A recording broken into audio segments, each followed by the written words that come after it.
Yo. Yo. Yo. Yo. Jonathan Huberto. Jonathan Huberto. You should trust the Daryl Sutter process. Hello. Welcome back to the Puck and Stuff podcast. I'm here with my boy T-Dog right beside me. We're not at the table anymore. We're back online. T-Dog, how are you doing over there? Buddy, I am doing pretty fantastic. How you doing today? I'm not doing too bad. It was a big W for the Flames yesterday in OT against the Vancouver It sure Canucks, was. where I thought we weren't going to win the game. And I was like, oh, playoffs hopes are gone out of the table again. But we won an OT game. Huberto power play. Huberto power play. Backlund complimenting on that on that Toffoli goal. That was pretty sick. It was a really nice goal. It really was a nice goal. I wish Huberto could have maybe shot the puck when he had the chance on a penalty shot, but he made it up after the power play. No. That game was a redemption arc for both him and Markstrom. Because Markstrom had I don't know what the first 40 minutes were. The last 20. He looked back to his old self. I almost wonder if it's just he doesn't seem to usually play too bad against the Canucks, but it seems like players have a weird way when they play against former teams, whether they just know how to beat them or just absolutely just have a stinker, right? So, that was a game that I think adversity showed, and I mean, they knew they needed to win it, and they did. And honestly, that was dire. It was great. Well, because I could definitely say the playoff race in the West is picking up a lot. Not as much as the East as you would think, but you look at that second wild card spot right now, and Winnipeg might lose it here pretty quick. They might. They're dropping points. Calgary's only 2 points out of a playoff spot, and Nashville still has games in hand. So a lot could change out of the West very quickly. Very quickly. There was one thing I did want to mention about how Calgary's season, per se, has been going so far. And I just have to say these stats because on Sportsnet on one of the Flames games, they gave out these stats, and it was the season in review of how Calgary's doing. And it's games decided by one goal. The Flames are most in the NHL. Losses in 1-goal games, most in the NHL.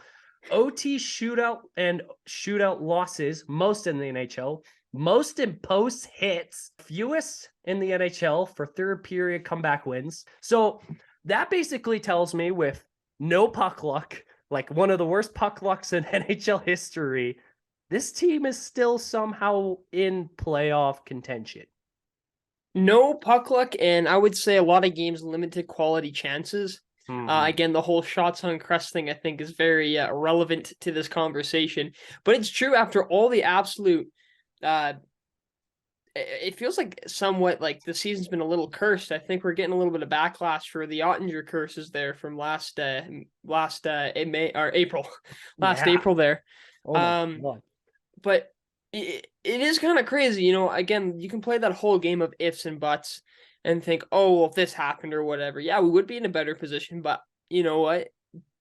Being in this position to still have a fighting chance right down to game 82 it's nice, but it's very stressful. And you know how I was the last Flames talk, I fully given up, didn't really care, but it's like, man, I'll be honest, man, I'm a bit of a hypocrite right now. Hey, that's how I see it, you know what I mean? They don't make it. There's a lot of things that kind of show that this isn't the year, and you got to just have to run it back and figure things out, especially on the management side for the off season. But you fight in, you make it in.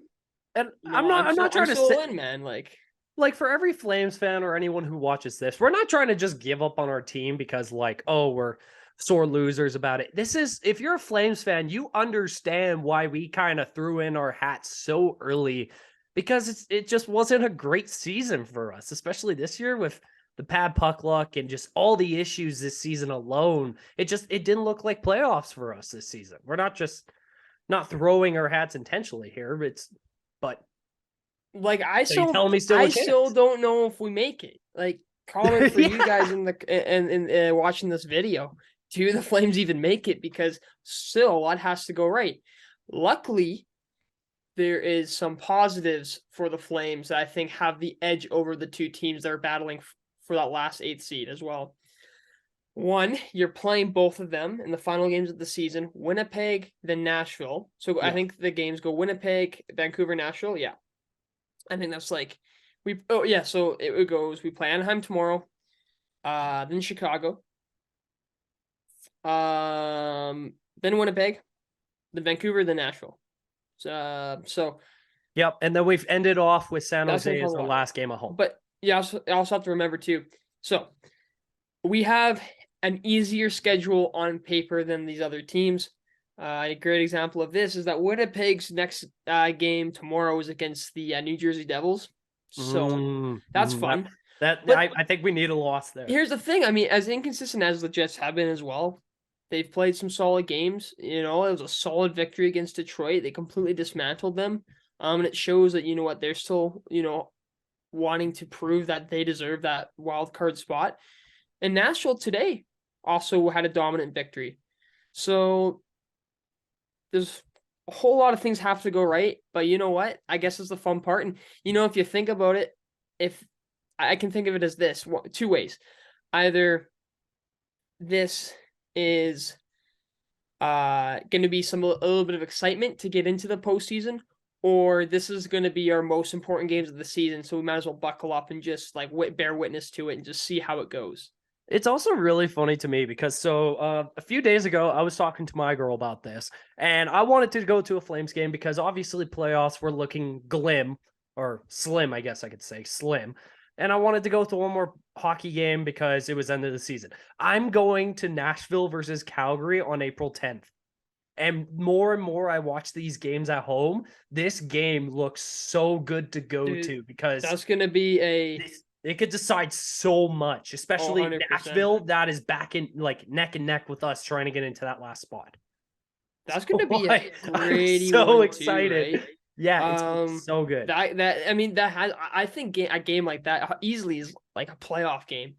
Battle of goaltenders. I mean, they're solid. I mean, I guess some would say just a name for this season, but I mean, look at Saros. Come on, Markstrom has bounced back so much. That last game, but again, he bounced back, and I think that's what matters. Is we're seeing shots. That adversity is being overcome now, and I know it took so long for it to happen, but it seems that things are turning the tide in that sense.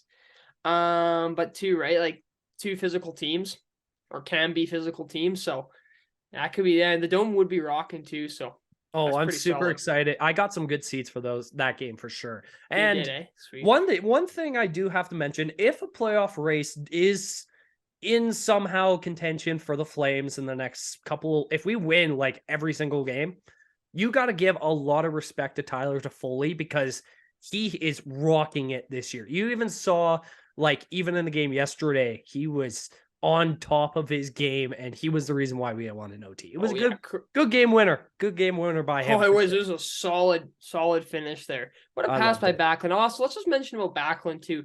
Captain material, is that a possibility? I mean, this man is just 100%. Such a solid two-way player. And he's been with the organization for so long. Like, man, he's such a good third line center. It's awesome. I love it too. I think 100% he deserves that captaincy. And of course, right? Like, I mean, there are other names to put into that, but I can see more and more why a lot of fans are saying that Backlund should. And I know like the veteranship is a big reason for it, but there's so many more qualities that he kind of shows. True. I think a lot of players on the team take to that. But Toffoli, career record in goals. You know what? They're a bright spot, right? You have to look at the good stuff, even in the tough times, right? And Toffoli was always a bright spot. Hey, he has a great finish. Like, he knows where to put the puck. He seems to have great positioning, especially this year. And I'm glad we signed him. Yeah, I did too, I really especially am. with how much we criticized him a little bit in playoffs last season. I love the bounce back and getting a career high in points too this season. I gotta give a lot of respect. He's played like 76 games and almost put up 70 points. So obviously not if you look at that as a superstar like position, it's not that great in points, but still for the season the Flames have had, I still respect that kind of point stature that he's put up. And Huberdeau in his last few games has especially stepped up. I think he's played in his last 12 games, he's put up 11 points. So I got to give a lot of respect for him finally bringing his game back up a bit. Kadri is looking a little bit better, but I need more production from him. I still need more production. So Huberdeau very much has I would say stepped up his game. You said what was it? 10 points or 12 points in the past 12? He has 11 points in the last 12 games. Was it 12? He has and improved. that's sneaky. That's sneaky. I didn't even know that, right? Yeah. Someone who tries to know all the ins and outs of the team, right? And that's awesome. I'd love to see that for sure. And very much so, right? I don't know about the whole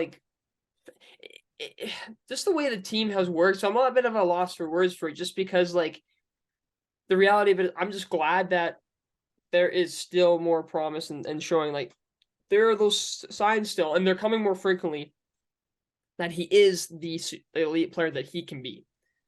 Yeah, I think it was just what we were saying all season long with just let him adapt to the system that he's obviously new with. Because yeah, did you give him a $10.5 million contract? Right now, that kind of looks ugly, but he's still in a system that he's not used to. Let him adapt. And if he, imagine if he pulls a 100-point season out of his ass next season, that conversation changes with that contract a bit. 100%. That's all it takes, right? The one thing that's been kind of scaring me lately is the last Flames talk, we talked about if Sutter should go or not, or Brad Treliving should go or not. But there's been a lot of talks that some of the Flames players might not want to return next season if Sutter is the coach. And that concerns me because I'm like, who do you blame in that sense? Do you think it's more of the player's fault, or do you actually think Sutter is the true problem in the locker room? I just don't know. I just think it's a lot of it's just tabloids. Or do you just think it's talk? Toffoli was on an interview and literally said that Sutter was one of his favorite coaches of all time. Or no, I think he is. He said is, and I think a lot of that is from the LA days as well. But that was that podcast I think came out around the same time, the whole Sutter thing. There seems to be a bit of a hit piece with some people that don't like him, but that was concerning. We don't know which player that was. But again, things are definitely gonna probably change what happens in the offseason if nothing crazy successful happens down the road here, and with this season particularly. Does he go, right? I mean, the question's still there, of course. But let's just say let's think of this. This team is in such an odd spot, but they're fighting still. They're not giving up, right? And I think having a coach kind of promoting that, if he wasn't promoting that, I don't think they would be as committed to kind of playing out the full 82 game season and get to a spot where they can play past April. Well, because you also have to I think also I've been thinking about this because imagine if the Flames do get that second wild card spot and they verse Dallas again. They beat Dallas. Then they go in the second round and they get either Vegas or Edmonton and they beat them. And you go into a conference finals with this team. That changes a lot of perspectives, especially going into next season. Dude, I know it sounds ridiculous right now to talk about this team. I know it does, man. It does. It does. It's hysterical to think about. But this is NHL playoffs we're talking about. No one actually, people that are saying Boston could potentially go to a finals here. We've seen President Trophy winners get booted first, second round before. This is nothing new to us. So there is that little shot that maybe these next few games for the Flames could boost their team up enough in playoffs to make that kind of run. We've seen it again. Look at 2004. This team was nothing close to a first in their division or anything. They were seventh or eighth seeds, and they went to a cup. No, for sure. I see what you're kind of trying to get to the point there. Yeah. And I mean, right, you have that fire and you do make that wild card spot, you bring that momentum to the playoff round. Exactly. And that's something someone actually compared this scenario similar to, I guess, Edmonton in 06, where for the longest time they weren't even in a playoff spot and they just snuck in the latter half of the regular season. And boom, I mean, finals appearance, right? So that's cool. And it's a funny little, I guess, comparison, right? It being Edmonton. It's true. Anything can happen. And Yeah, that is that's the what nice I've thing learned about from hockey. it. Hockey is unpredictable. And of course, we hope for that. We hope that that's the best case scenario. But that's true. I mean, I bet at the end of the day, if that is to happen, all that starts with is this team coming in and winning the next game, and playing full 60 and just knowing that everything needs to be on the line for this season. Because if not, then you go home, you golf early, but a lot changes and a lot will be unsettled and probably not a lot of satisfaction in the organization. Yeah, I mean that is true. That is very true. But you just kind of have to like see what happens in the offseason. And with the offseason, I kind of see two things happening with the offseason. So number one, you could potentially see back. I hate to say this, but for Michael Backlund getting paid $5 million for I believe a year or two more, they might have to move him because he's a third liner getting paid $5 million. Because you look at Kadri now, he's a what was he, a 7x7, right? He's a 7. Yeah, Yeah, so 7. that's a contract you might have to look at and be like, for a third line center, we bring someone up from the AHL instead of holding that cap and save it even. Like I hate to say that because I love Backlund, but someone might have to go to save some cap next season. And I know we even talked about Lucic's cap finally going away next season, but I feel like we might even have to get a little bit rid of more. That's a scary thing to think of. So the UFA, or so the free agents in that 2024-2025 season are Michael Backlund, Elias Lindholm at 4.85 per year, Toffoli, 4.2 per year. Coronado will have his no, sorry, Dubé. Why'd I say Coronado? Coronado signed. We're good. We don't talk about that. Yeah, sorry. No, I read cap friendly wrong, but we'll have to get into Coronado after, by the way. Dubé as well, 2.3 cap hit. Ruzicka and Pelche will also need to be signed that season. So I see what you mean. And Backlund's contract is at an odd space because in 2 years he'll be 35, 36. Yeah.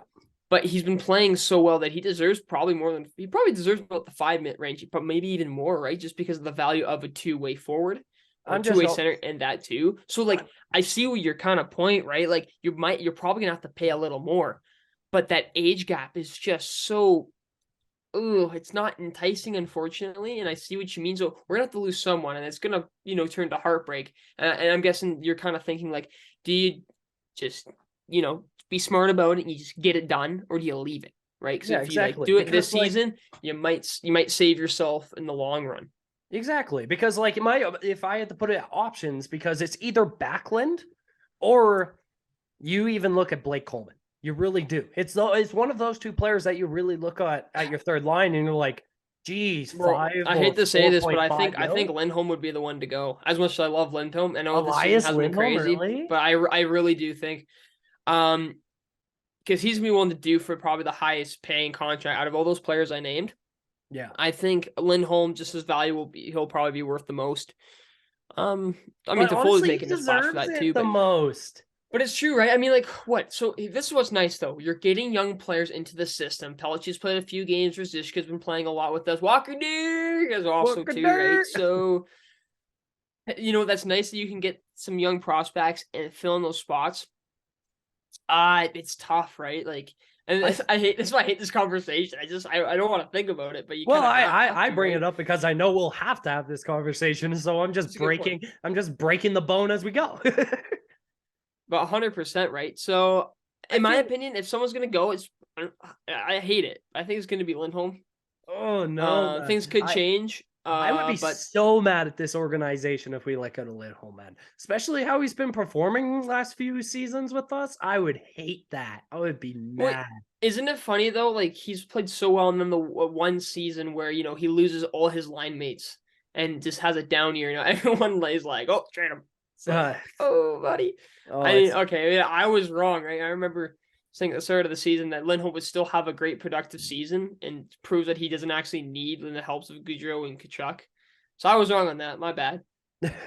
I just, I think he'll bounce back a little more next year's season, right? Like, I think he's too once skilled to not Huberdeau have. and Kadri have those kind of like setup seasons when they understand the system and the chemistry is better. I think that changes a lot. Yeah, there's a whole few thing. But I kind of want to switch to the present right now though, because I want to talk about the young guys. Ooh. Because I think that's a big story for this team and has high impact. I guess we haven't really talked about it since Pelchies came to the lineup, hey? No, we talked about Phillips and Peltier. So that's something about I love Pelchier, but as well too, Walker Dewar. Walker Dewar! Walker Dewar! I love Flames Nation. Shout out for Flames that. Nation, man. They're crazy. Shout out to you guys. I love those are guys. awesome, man. Dewar, man. But it's true, like, dude is a stud. This guy's on the fourth line, man. And he's like single-handedly, like, he's making Lucic look good on that line, bro. He is, man. Here's the thing. I'm just saying this. I've never had a problem with Trevor Lewis. I've realized either. I have never had a problem with Trevor Lewis. I've always thought he's just grinded hard, he's played the puck on the boards right, been good at chipping it in or doing his task completely correct. That's why he's like never been scratched. No. Right? But Dewar's complimented that so well. Oh my god. Like, again, we're not talking about this before though. Get young guys in. They're going to play harder, right? Because they want to prove themselves, right? So they're going to be willing to take more chances and opportunities. And look what's happening. Walker Dew is proving it, bro. Like, dude's an absolute stud, eh? So. Oh my god. Because if you also think about it, with what Walker Dewar is doing on that line, imagine if his line mates weren't just Lucic and Lewis in that sense. Imagine if you brought up Phillips and even Rizishka onto that line of fourth. Oh, that like the young gun line would be fun to watch. I could oh, it's so good. I really do agree. Okay, 6 goals in 10 games or 22 games. That's not awful. Guys putting up like 10 really shots a night. And they're He's like a +2. Good shots. He's a +2. Yeah. Like, that proves something. And that's a Lucic line. I want, and I seriously do. I do want a young kids line soon. And you lose some games. I think you pull the plug, get Coronado in. But I think Coronado doesn't get in until the end of the season, in my opinion. Nah, I'm probably find out next season at least. Yeah. Well, okay. So yeah, maybe I'll say this: once the playoff seeding is decided, whether we make it or not, then he'll get in. So let's just say we know by game 80. I think he plays 81, 82. But yeah, a Dewar, Coronado, Pelchier line or Rizicka added in one of those, right? Like I would like to see a young kids line just to kind of see what the future could behold for us. Yeah, that is very true. Well, because so I remember, if any Flames fan haven't heard already, Matt Coronado from Harvard signed with the Flames for an entry deal. Woot woot. T-Dog's finally having the relief because he wasn't sure we are going to sign him. Dude, it's because he's American, bro. So I was just a little terrified because we've had some problems with signing American He's getting players. Adam Fox flashbacks, bro. Boo. No, but I think they were actually doing an interview with him during one of the games. And they say Jacob Pelchier has kind of put him underneath his wing to kind of help him out through the whole situation. And I was like, oh, that's kind of nice because Huberdeau actually did that for Pelchier. And it's just kind of dropping. That's kind of nice because I'm like, dude, imagine those 3 on the line. Ooh. I think that to me shows kind of how I struggle to agree with a lot of what the media says about the locker room with the Flames, because the team does seem close. It does. Like, even when they're losing, they still seem like they have a good time and stuff. And I think that's awesome. That's another thing with Huberdeau. I think he has leadership abilities, and that proves it, right? With Pelchier. Yeah. They called him like his son or something, some funny little inside joke. I think it's because they're both from Quebec, right? But yeah. That's really cool what Pelchi is doing too, right? I think, he wants to kind of take a step forward for himself and kind of be able to guide someone. And I think that's great too, because, him and Coronado are both similar ages. So it's really just like, having a friend, right? And just hanging out, just showing the roots and stuff, like a new job, really. It's what it is. Yeah, So it's really cool, right? And hey, man, make him feel at home, because like if this guy has the speed of Dubé and the skull swimming ability of Toffoli, oh yeah, no, he's welcome, right? So yeah, exactly. Oh, that's very true. I'm That's really really excited to great. see this kid hit the ice, though. I think he'll hopefully be a great Flame for us in the future. But anyways, I was going to switch it up because there was something on Flames Nation that one of the guys brought up, and it was if potentially Brad Treliving does leave, and they're looking for a replacement, why not look at what your management is in Craig Conroy? Yes. I did Yeah. hear about this. Yeah, so I did. they actually made some really good points to bring if Brad Treliving does leave, why not bring Craig Conroy? He's been a part of the Flames organization as an assistant manager since 2014. So basically, since the Flames have been rebuilding up to this point, he's been assistant manager. And if Brad does leave, I think you fill the spot with him as the manager. Like you've obviously seen around the league, there has been former NHL players becoming managers for their old Danny teams, Briers former one, yeah. teams. Yeah, you look Steve Eisman and a few others, but Mhm. dude, this looks so well. This could work perfectly because he's obviously been around the organization for most of his career in the NHL, and obviously he's been working for them with so long. This could be a perfect match. I would love that. I think a decision like that, if it were to happen, the most comforting fact, of course, is that he's been with the Tree Living era the entire time. So he knows the ins and outs of it, Yeah. right? So he probably has his own thoughts in his head of what he would want to do with the team. But this thing too, he's an assistant GM. He's probably helped make some moves. Yeah. Been put a little few words into Tree Living, they're thinking, oh, you know what, maybe this asset or whatever. So that's good to think, right? And I think the way that they've gone by it, the whole boys club hasn't been awful No. for the past few years.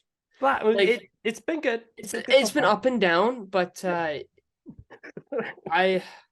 it's tough. You know what? Again, like it's something that I don't want to really think about, but of course, you got to think about it now, right? Because it will eventually happen. Exactly. And yeah, again, Tree Living leaves. Like, you know what? Why not? I mean, that's pretty common for hockey clubs or just sport clubs in general to just pick from what they already have. But Conroy has been in with this organization for a long time. That shows commitment, right? So he likes the organization from being a player to a management role, which is pretty solid. So I would like to think that that's very much a possibility. And to like, I mean, what GM is out there? I can't really think of anyone right now at the top of my head that would be available to pick up and I can't imagine the Flames trying to move away from Brad Treliving right now and then putting just a random GM in that scenario because like you look at Conroy and he's been here for so long. It makes sense with he knows everyone, the connections he has, the chemistry with the teammates and the coaches. It makes sense. Why would you put him in that scenario of management? Because dude's earned it.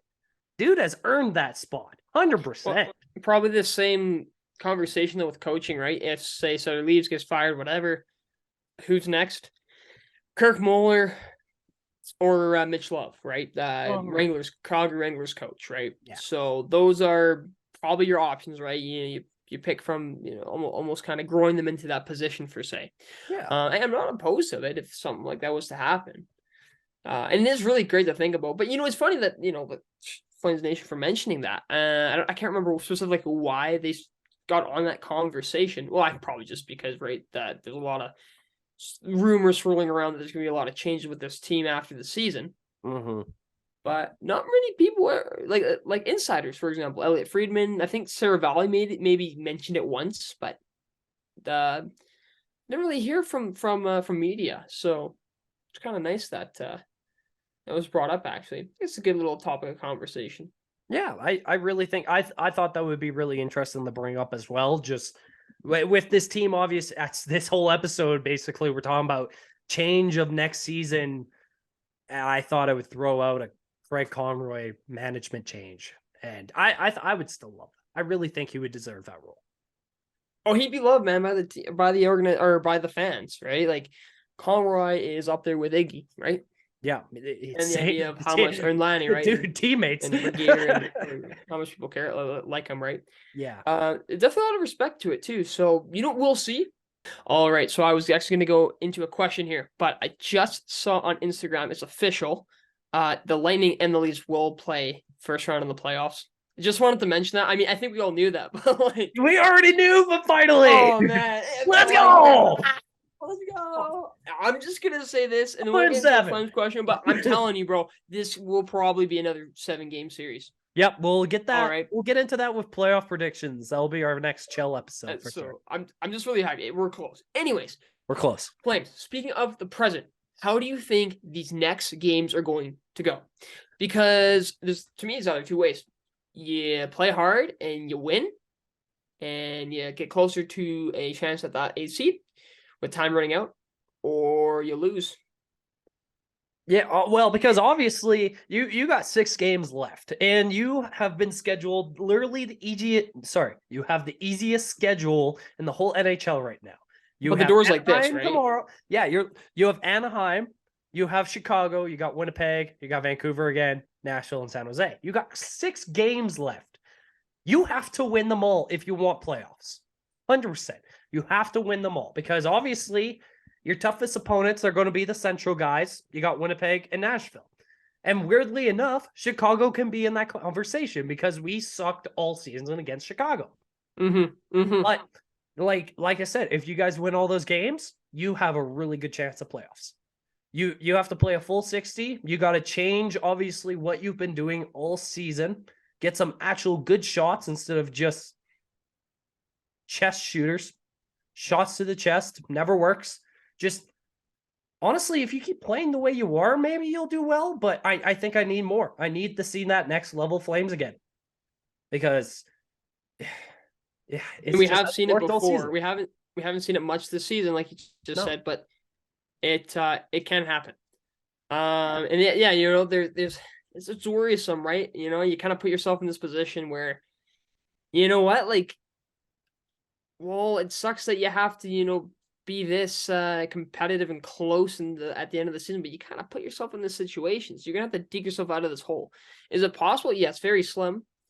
But it's exciting, and that's why playoff hockey is great, because these times honestly make you realize how hard it is to like win in this league. Yeah. And as Flame says, I think it's normal for us because a lot of it's just go make it to the playoffs, don't make it, and then we make it to the playoffs, and it's just disappointing. Same story over and over again. But we still love it, and and again, like you said, anything can happen. And so, some of my hope has been resparked. Yeah, I guess. But true, I think so. The odds to win all next 6 games, ending the season with an 8-game winning streak, I think is so slim. But you got to get points, and you have to get points in all 6. I think you literally have to win 4. No, you have to win. No, you're pretty much right. Win 5, lose OT 1. Yeah. So pretty much, yeah, 6. The more and more I think about this, all these problems could have been solved so easily if you just won 15 OT winners. If you won 15, we wouldn't be here. Even if you won 5, you'd be 3 points ahead of Winnipeg. Like, right? I think that's killing me here because like those OT, I never thought like those OT losses would be killing us as much as they are right now. And it's like, oh yeah. Damn, they're OT losses. It's still a point. dude. If whatever happens, I always remember the first BOA in Calgary, because I remember being at that game and us being up and McDavid single-handedly making us lose that game. Ugh. And that's when the whole thing of this team just started to crumble, because the start of the season looked awesome, and then boom, it's just that game. So honestly, if we lose, I'm going to blame that game. Game 5. I'm going to do it. Was it like the 5th game of the season, 6th game, 7th game, something like that? I can't remember. It was game 5 in OT ruined it. Game 5. Game 5. Game 5. Yeah, thanks, Goodness. Edmonton. You ruined that for me. But hey, guys, what do you guys think will happen in 6 games for the Flames? Do you think they'll win them all and clinch a playoff spot versus Dallas or Vegas? Or do you see us crumbling and going in the golf season? That is as simple as that. But hey, boys, this has been Flames Talk. I hope you guys do enjoy. Leave a like, leave a comment, and please subscribe. T-Dog and I are both open for that. And T-Dog, take her away. All right, like B-Dog said, thank you guys so much for listening or however you are consuming this content. Leave a like, comment, all of that good stuff. Thank you again for all the support. We love doing this. I'm glad that you guys enjoy the content. Question of the day for you, as if we haven't already asked it again. But what do you guys think about the playoffs?